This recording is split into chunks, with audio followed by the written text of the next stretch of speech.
The reality of discrimination. Nevertheless, there is at least one more card to play against affirmative action, and it is a strong one.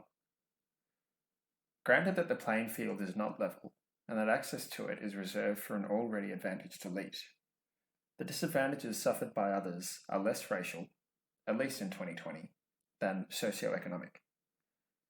Therefore shouldn't, as D'Souza argues, universities retain their policies of preferential treatment, but alter their criteria of application from race to socioeconomic disadvantage, and thus avoid the unfairness of current policies that reward middle class or affluent blacks at the expense of poor whites?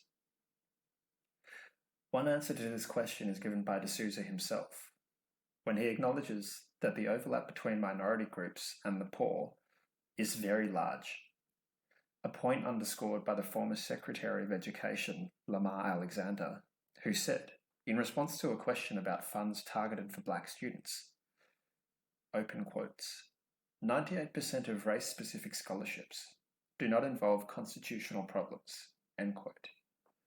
He meant, I take it, that 98% of race-specific scholarships were also scholarships to the economically disadvantaged. Still, the other 2%, non-poor, middle-class, economically favoured blacks, are receiving special attention on the basis of disadvantages they do not experience. What about them? The force of the question depends on the assumption that in this day and age, race could not possibly be a serious disadvantage to those who are otherwise well positioned in the society. But the lie was given dramatically to this assumption in a 1991 broadcast, the ABC program Primetime Live. In a stunning 15-minute segment, reporters and a camera crew followed two young men of equal education, cultural sophistication, levels of apparent affluence, and so forth around St. Louis, a city where neither was known. The two differed in only one single respect. One was white and the other was black. But that small difference turned out to mean everything.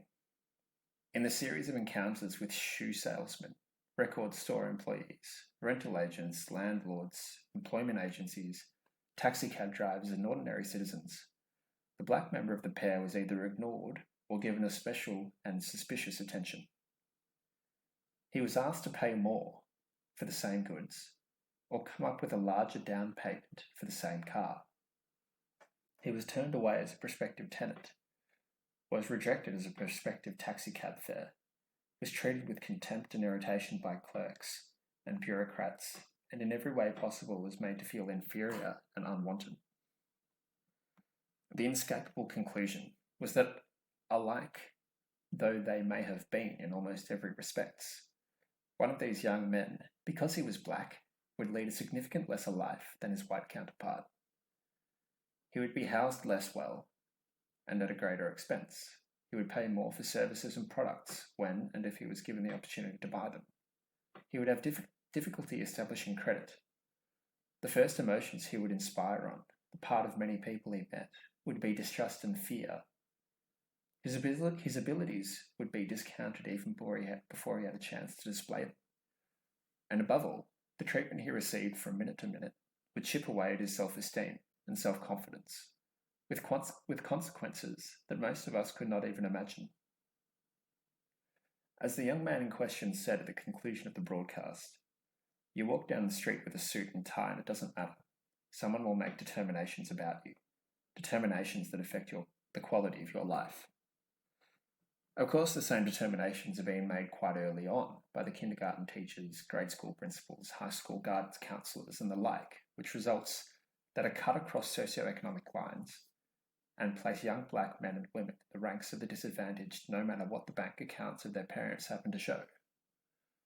Racism is a cultural fact, and although its effects may to some extent be diminished by socioeconomic variables, those effects will still be sufficiently great to warrant the nation's attention and thus the continuation of affirmative action policies.